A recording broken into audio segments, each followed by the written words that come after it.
Let's say you're at home or you're at work and you build a new product or you make a painting or write a novel. How would you know if it's creative or not? Well, you could analyze it, you could look really hard at what you've created, but which part is actually creative? Is the corner creative? The color, the size, the words that you wrote? None of the individual parts of your creation are actually creative. And in fact, neither is the whole.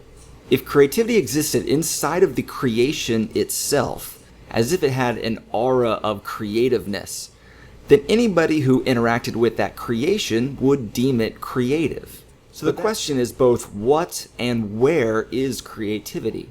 Well, there's no universal definition of creativity, but creativity researchers do agree on one thing. To call a creative product creative, it must be both novel and effective as judged by some relevant group.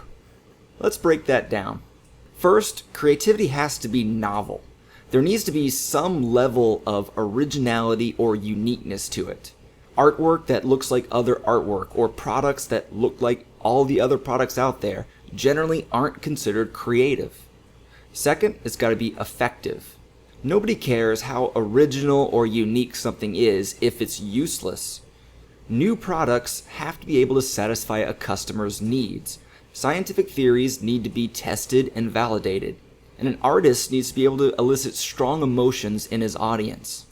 Third, it's judged by some relevant group. Creativity doesn't need 100% approval ratings. For every product that people love, there's another group that absolutely hates it.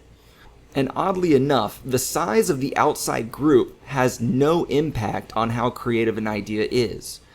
Many highly creative ideas have been very successful in very specific niches. So within the niche, it was judged as extremely novel and effective, but outside of that niche, people didn't value it at all. We can also break creativity down into different categories based on how large the relevant group is. A relevant group of one, that is, it's only including yourself, is called mini-C or everyday creativity. Mini-C creativity only requires that you find your own creation to be unique and effective. Whether the idea already exists in the real world isn't important. On the opposite end of the spectrum, we have the largest group possible, called Big C creativity.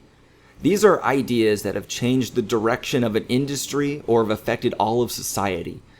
Big C creativity is exemplified by companies like Twitter that changed how we communicate online, or the creation of the Google algorithm, which changed how people find information online.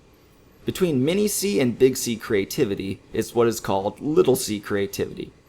In little c creativity, the relevant group is not nearly as large as in big C creativity, but it's very different from mini-C creativity because now the outside world is judging your creativity.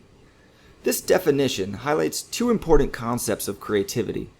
First, it reinforces the idea that creative ideas must be both unique and effective at the same time. Working hard on one and then dismissing the other drastically reduces how creative an idea is. And second, this definition reminds us to think about the fit between what we're creating as creative people and our intended audience.